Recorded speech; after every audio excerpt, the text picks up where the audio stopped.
할렐루야. 이 시간 그 중에 제일은 사랑이라는 제목으로 하나님 말씀을 전하겠습니다. 고린도 교회에는 많은 은사가 일어났습니다. 고린전서 13장 말씀에 나오듯이 방언의 은사도 있었고 예언하는 능력에 대한 은사도 있었고 또 지식에 대한 은사, 믿음의 은사, 여러 가지 많은 은사들이 일어났던 교회가 바로 고린도 교회였습니다. 그리고 이러한 은사들을 통하여서 또 놀라운 능력들이 행해졌던 교회가 고린도 교회였습니다. 하지만 고린도 교회는 이러한 지식과 믿음 자랑하기를 즐겨했고 또 교만했으며 예수님의 십자가 사랑을 상실했던 교회였습니다. 그 결과 서로에게 무례히 행하고 자기의 유익을 구했으며 서로에게 화를 내고 악한 것을 생각하며 불의를 기뻐했습니다. 그래서 바울은 고린도전서 13장을 시작하면서 다른 무엇보다 지금 고린도 교회 안에 일어나고 있던 여러 가지 문제들, 그리고 이러한 문제들이 어떻게 교회를 무너지게 하고 있으며 또 교회를 병들게 하고 있는지를 세세히 전하고 있습니다. 이처럼 아무리 방언과 천사의 말을 할지라도 사랑이 없으면 소리나는 구리와 꽹과리가 될 뿐입니다. 말씀의 능력과 모든 지식과 산을 옮길 만한 믿음이 있다 할지라도 사랑이 없으면 아무것도 아님을 우리는 분명히 기억해야 됩니다. 구제와 헌신이 있어도 사랑이 없으면 아무런 유익이 없습니다. 그 이유가 무엇입니까? 이러한 모든 구제와 헌신이 하나님 영광을 위한 것이 아니라 바로 자신의 유익을 위한 것일 뿐이기 때문입니다.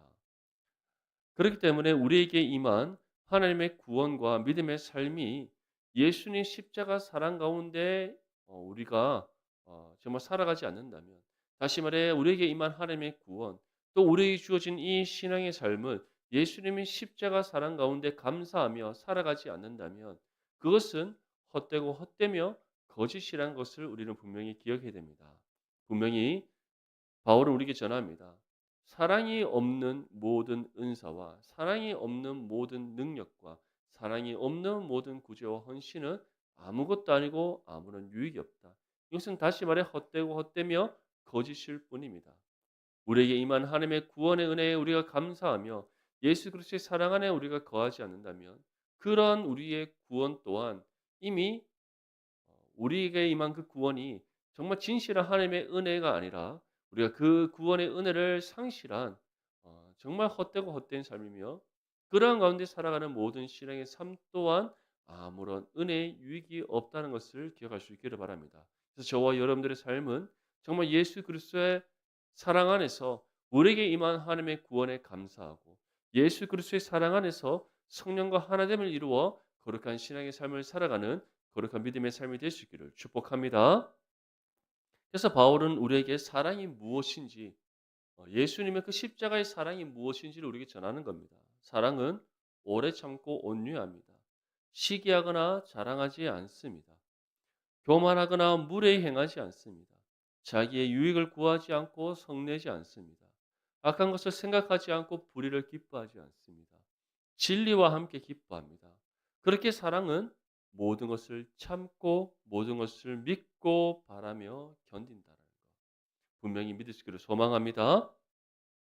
바울이 왜 사랑에 대해서 이와 같이 우리에게 표현하고 있는가?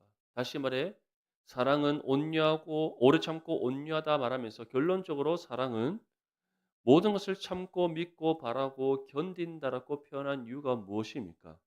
바로 예수님께서 친히 이 사랑을 행하셨기 때문입니다. 예수님께서는 우리를 사랑하시되 끝까지 사랑하셨고 또 예수님께서는 십자가의 고난을 참으시되 끝까지 참으셨습니다.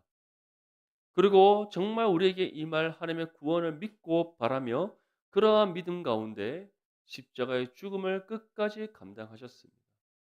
우리는 이 사랑 안에서 구원받은 하나님의 자녀가 되었음을 믿습니다. 아멘. 또한 이 사랑이 우리 가운데 한 번으로 그치지 아니하고 영원토록 베풀으시는 하나님의 은혜라는 사실을 믿으시기를 소망합니다. 그렇다면 우리가 이 은혜 가운데 거하고 이 은혜를 통하여 구원받았고 이 은혜가 영원토록 우리 가운데 공급되어짐을 믿는다면 우리는 어떠한 삶을 살아가야 되겠습니까? 바로 이 사랑을 실천하는 삶이 될 줄 믿습니다. 우리 또한 서로를 용납하고 서로의 허물을 덮어주고 서로를 사랑하되 끝까지 사랑하고 그 사랑 안에서 우리가 믿음의 겸손함으로 서로 섬길 때에 우리 내당 중보교회가 아름다운 그리스도의 몸 된 교회를 이뤄갈 줄 믿습니다. 이런 가운데 바울은 우리에게 다음과 같이 전합니다. 우리 8절 말씀을 함께 읽겠습니다. 시작. 사랑은 언제까지나 떨어지지 아니하되 예언도 패하고 방언도 그치고 지식도 패하리라. 아멘. 사랑은 언제까지나 떨어지지 않는다라고 우리에게 전합니다. 언제까지 떨어지지 않는다는 것은 하나님의 사랑은 어떠한 것이다? 영원한 것이다. 패하여지지 않는 것임을 우리에게 전하는 겁니다. 우리가 계절이 변하면 나무의 변화도 볼 수 있습니다. 봄이 되면은 싹이 트고 이제 여름이 되면은 무성한 잎을 내미고 가을이 되면 열매를 맺습니다. 하지만 가을 끝자락이 돼서 이제 겨울이 찾아올 때쯤 되면 어떻게 됩니까? 나뭇잎이 떨어지고 앙상한 가지만이 남습니다.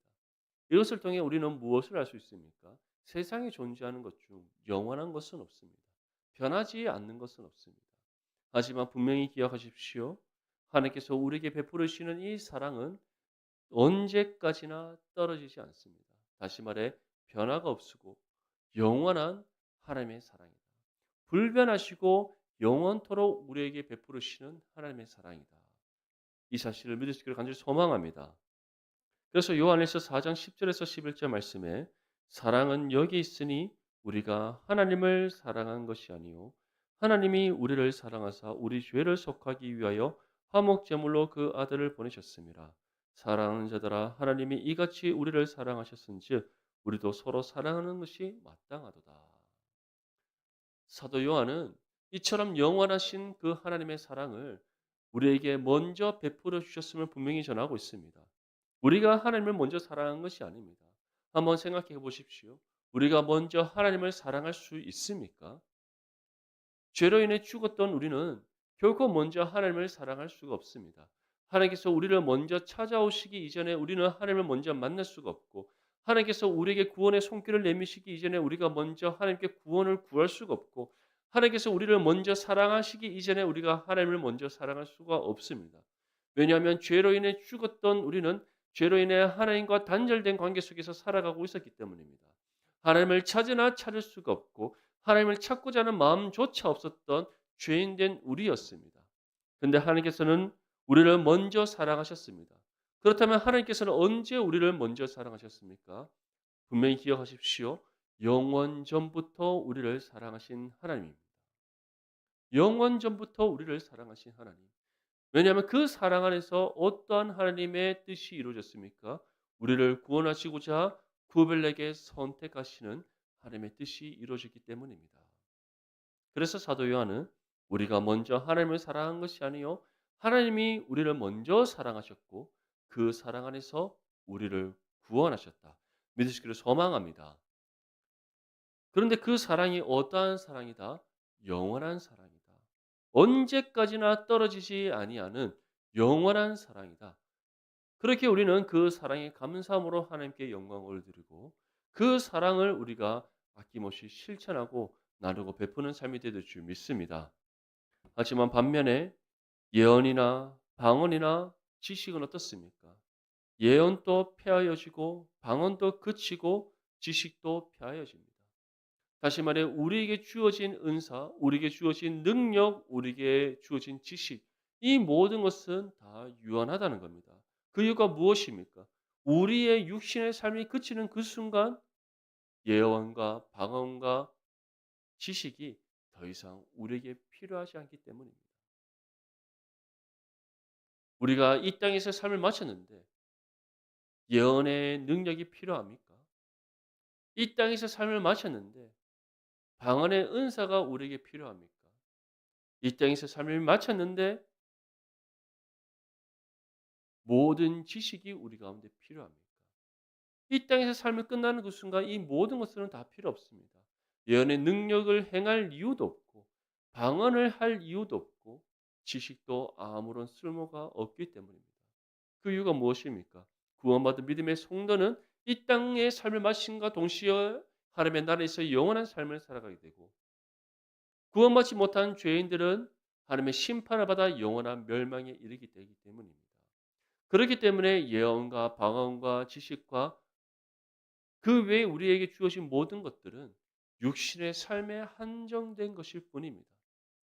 그렇게 바울은 사랑은 영원하되 그 외의 모든 것들, 우리의 육신의 필요를 위해서 또는 신앙의 삶의 유익을 위해서 하나님께 주신 모든 은사와 능력과 지식은 다 그 끝이 있음을 우리에게 분명히 전하는 겁니다. 그렇게 우리는 예언의 은사가 있다고 해서 방언의 은사가 있다 해서 남이 가지지 못한 지식이 있다고 해서 그것을 자랑할 이유가 전혀 없음을 기억하시기를 간절히 소망합니다. 오히려 우리가 이러한 예언과 방언, 다시 말씀의 능력, 그리고 방언의 은사 또는 남이 가지지 못한 여러 많은 하나님을 아는 지식과 또 세상의 지혜가 우리 가운데 주어졌다고 할지라도 그것은 하나님께서 우리를 통해 이루시고자 하시는 그 뜻을 이루감에 있어서 필요한 것을 베풀어 주셨을 뿐이지 그것이 결코 자랑의 요소나 도구가 될 수 없다는 것을 분명히 기억하시기를 바랍니다. 오히려 우리에게 그러한 은사와 능력을 주신 하나님께 감사하며 또한 그 은사와 능력을 주신 하나님의 뜻에 따라 우리가 바르게 활용함으로써 하나님의 뜻을 이루어가는 저와 여러분들의 삶이 되시기를 소망합니다. 우리 9절과 10절 말씀을 함께 읽겠습니다. 시작. 우리는 부분적으로 알고 부분적으로 예언하니 온전한 것이 올 때에는 부분적으로 하던 것이 배하리라. 아멘. 우리는 모두가 유한합니다. 우리 중에 완전한 사람이 있습니까? 그 어떤 것도 부족함이 없는 완전 무결한 사람이 있습니까? 우리 중에 그러한 사람은 아무도 없습니다. 저 또한 신학을 공부하고 여러분들에게 말씀을 전하는 목사이지만 성경의 모든 것을 다 압니까? 그렇지 않습니다. 저도 모든 것을 알지 못하기에 끊임없이 말씀을 연구하고 정말 조금이라도 지극히 작은 것 하나라도 여러분들에게 더 분명한 하나님의 말씀을 전하고 바르게 가르치기 위해 힘쓰고 수고하고 노력하는 겁니다. 제가 아마 육신의 삶을 마치는 그 순간까지 평생을 다하여 말씀을 연구하고 신학하고 또 하나님의 말씀을 연구한다 할지라도 이 66권 성경의 전체의 말씀을 완전하게 안다는 것은 불가능합니다.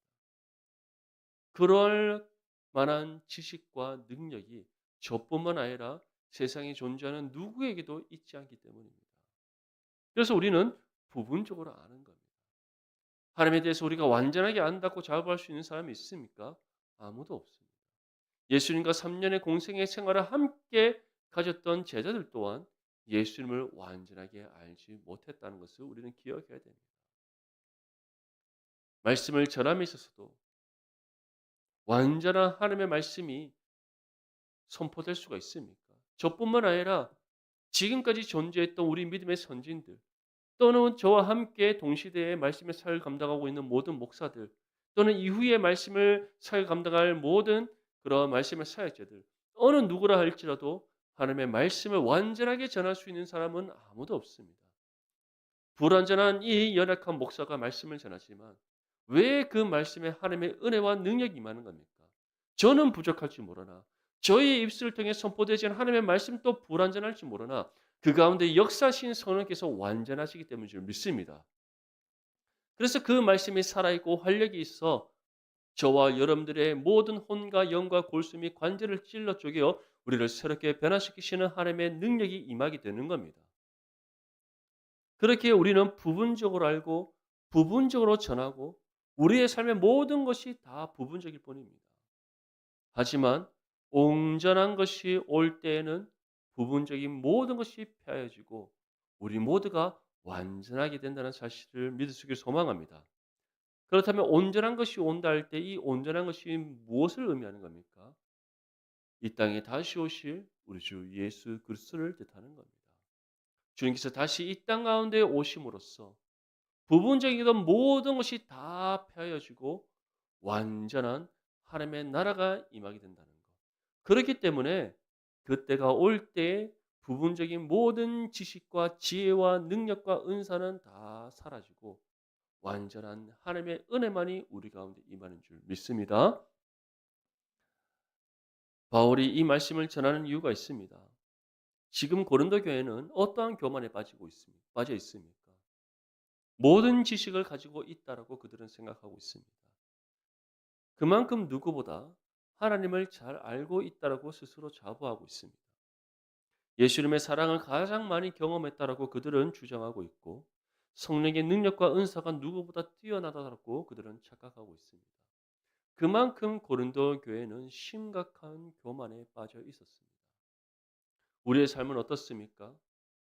우리 또한 이러한 교만은 없습니까? 나는 누구보다 말씀을 잘 알고 있어. 나는 누구보다 하나님의 은혜의 경험이 많아. 나는 누구보다 많은 은사를 받았어. 나는 누구보다 교회를 위해 많은 것을 섬겼고, 나는 누구보다 많은 것으로 헌신했어. 이러한 우리의 모든 신앙의 삶의 요소들이 우리의 자랑은 되어 있지 않습니까? 분명히 기억하십시오.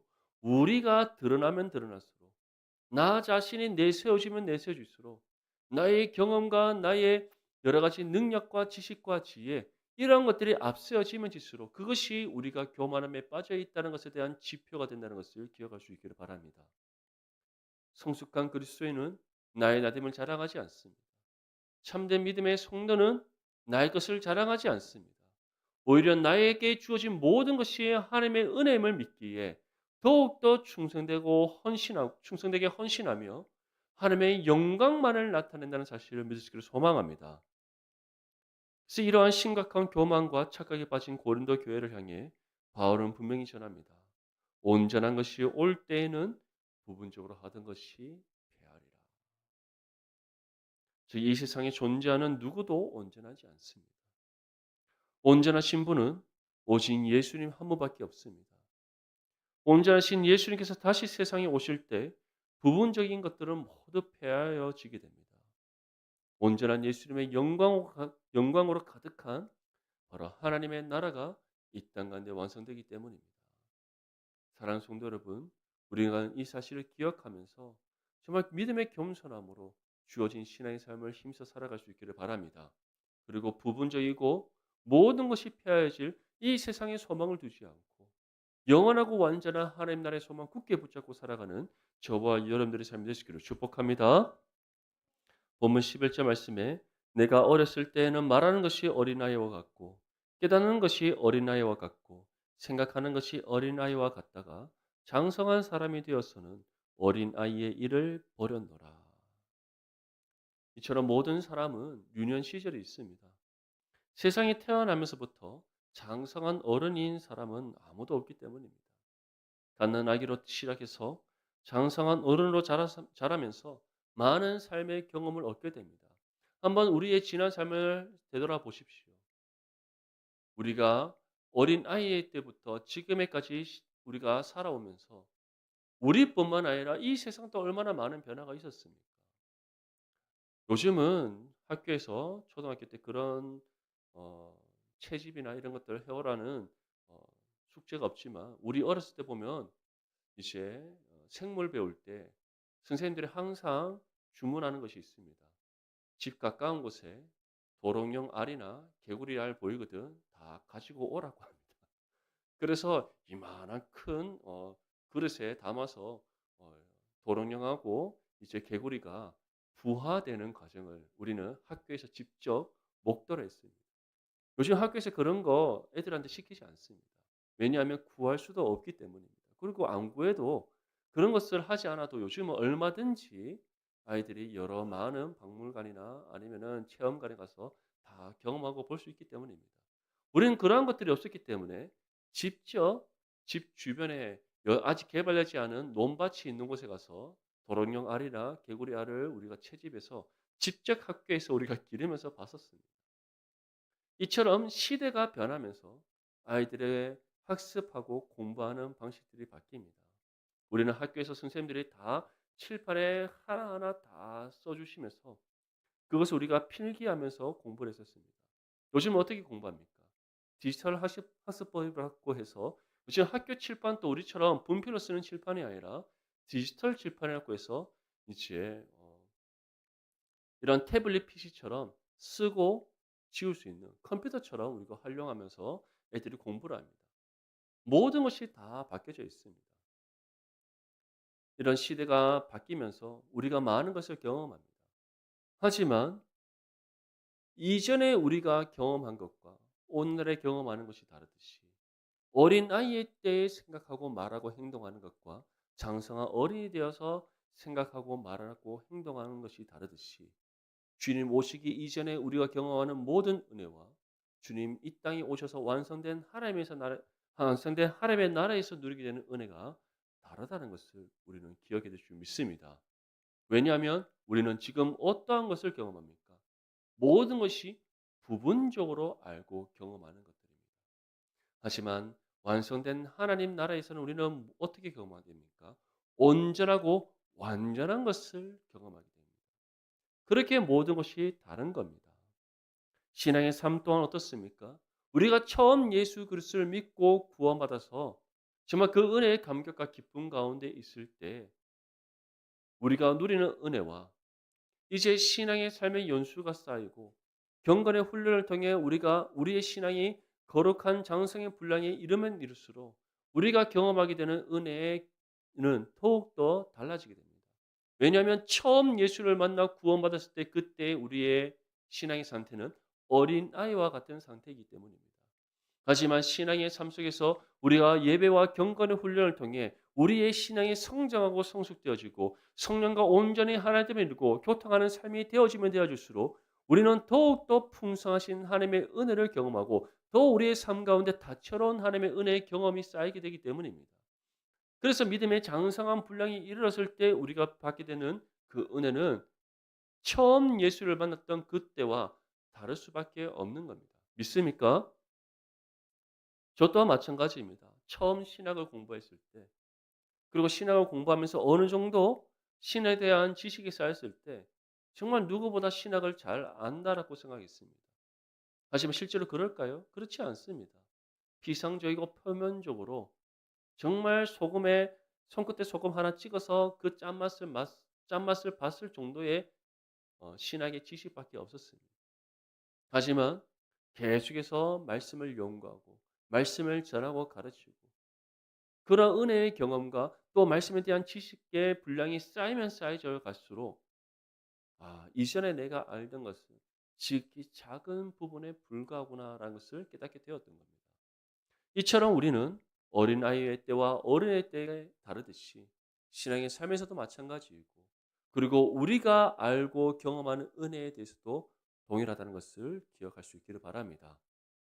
온전한 것이 올 때는 부분적으로 알던 모든 것이 펴져지고 모든 것을 온전하고 완전하게 알고 경험하게 되는 은혜가 있다는 것을 우리가 소망하면서 영원한 하나님 나라를 꿈꾸며 살아갈 수 있기를 간절히 소망합니다.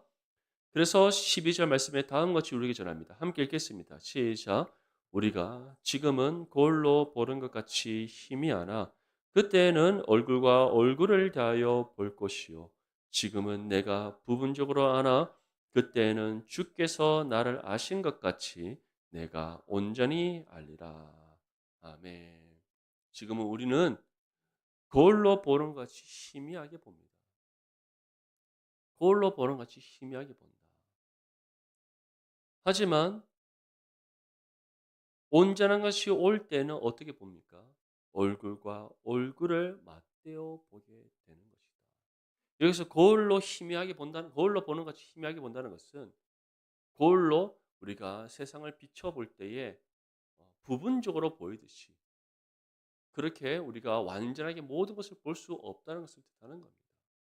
우리가 손거울을 보면 어느 부분만 보입니까? 얼굴만 보입니다.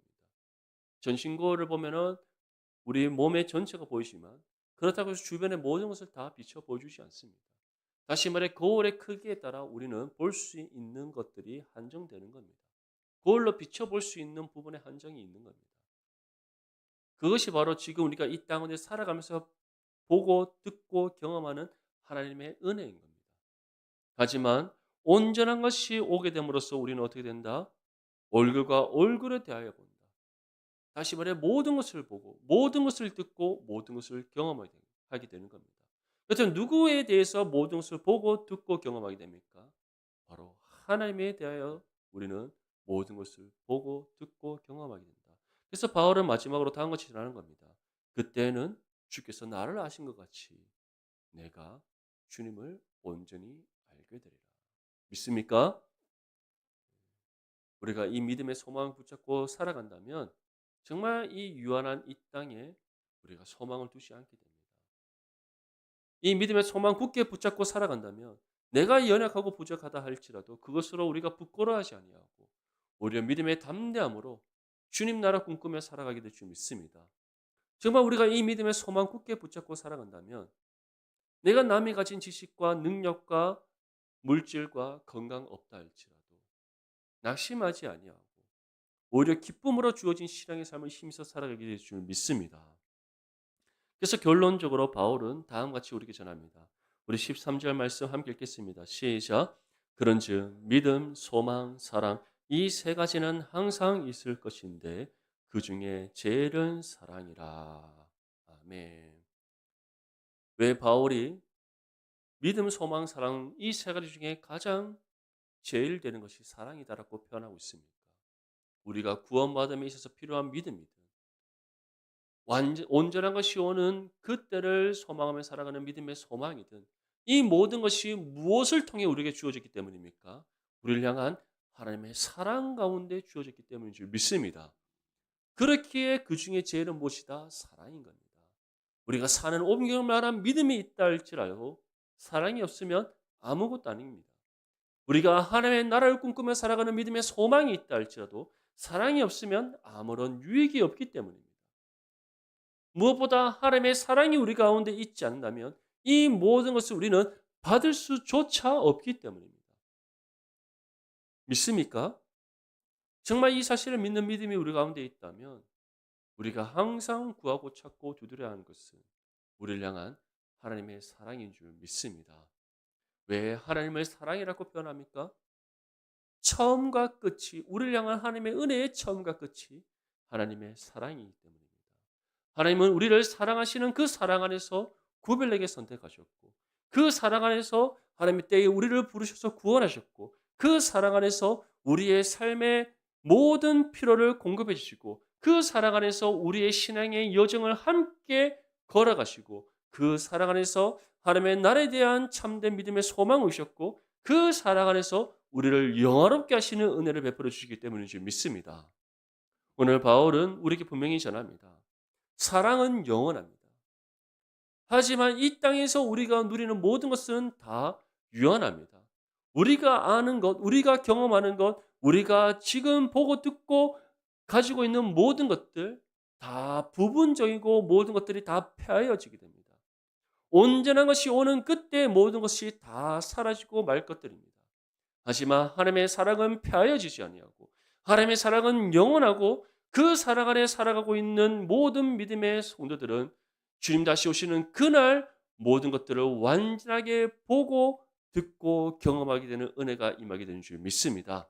이 사실 우리가 다시금 기억하면서 정말 우리를 사랑하시는 하나님께 감사하며 완전하고 온전한 것이 오는 그 주님의 때를 소망하며 살아가는 저와 여러분들의 삶이 될 수 있기를 주님의 이름으로 축복합니다.